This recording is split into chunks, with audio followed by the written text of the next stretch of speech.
বাংলা কথা সাহিত্যের এক অনন্য জাদুকর হুমায়ূন আহমেদ। তার লেখার জাদুতে বিভোর কয়েকটি প্রজন্ম।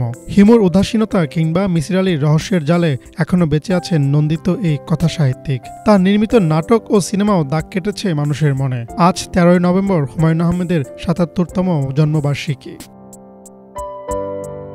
গাজীপুরের নুহাশপল্লী, নেত্রকোনার কেন্দুয়া ও সদর উপজেলায় পৃথকভাবে নানা আয়োজনে নন্দিত কথা সাহিত্যিক হুমায়ূন আহমেদের জন্মবার্ষিকী উদযাপিত হয়েছে। মোমবাতি প্রজ্বলন, সমাধিতে পুষ্পাঞ্জলি অর্পণ, কেক কাটা, দোয়া মাহফিল, আলোচনা সভা ও সাংস্কৃতিক অনুষ্ঠানের মধ্য দিয়ে লেখককে স্মরণ করেন তার পরিবার, স্বজন, ভক্ত ও পাঠকেরা। প্রতিবারের মতো এবারও হুমায়ূন আহমেদের পরিবার, ভক্ত, কবি, লেখক ও নাট্যজনেরা ফুল হাতে শ্রদ্ধা জানাতে ভিড় করেন নুহাশপল্লীর লিচুতলায়। এর আগে রাতে নুহাশপল্লীতে ১০৭৭টি মোমবাতি প্রজ্বলন করা হয়। আজ সকালে লেখকের স্ত্রী মেহের আফরোজ শাওন, দুই ছেলে নিনিত হুমায়ূন ও নিশাত হুমায়ূন কবর জিয়ারত করেন।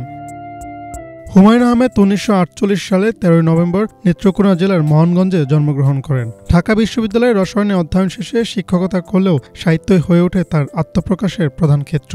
তার প্রথম উপন্যাস নন্দিত নরকে প্রকাশিত হয় ১৯৭২ সালে, যা প্রকাশের পরপরই বাংলা সাহিত্যে এক নতুন ধারা সূচিত করে। হুমায়ূন আহমেদের সাহিত্য জগতে সবচেয়ে গুরুত্বপূর্ণ বিষয় হল তার বাস্তবতাবোধ। তিনি মানুষের জীবনের ছোট ছোট ঘটনার মধ্যে বিশাল অনুভূতির জগৎ খুঁজে পেতেন। এক ব্যর্থ প্রেমিকের নীরবতা, পারিবারিক টানাপোড়েন কিংবা এক শিশুর সরল প্রশ্ন, এই ক্ষুদ্রতম উপাদানগুলো তার কলমে পেত বিশাল অর্থবহ রূপ। হুমায়ূন আহমেদ বাংলা সাহিত্যের ইতিহাসে এক অবিস্মরণীয় অধ্যায়। তিনি ছিলেন এমন এক যুগের প্রতিনিধি যেখানে মানুষ বাংলা সাহিত্যকে নতুনভাবে চিনেছিল, ভালোবাসা ও জীবনের ভাষা খুঁজে পেয়েছিল গল্পের ভেতরে। তাই বাংলা সাহিত্য যতদিন আছে, হুমায়ূন আহমেদ ততদিন বেঁচে থাকবেন পাঠকদের হৃদয়ে। আসনাদ জুবায়ের, বাংলাভিশন, ঢাকা।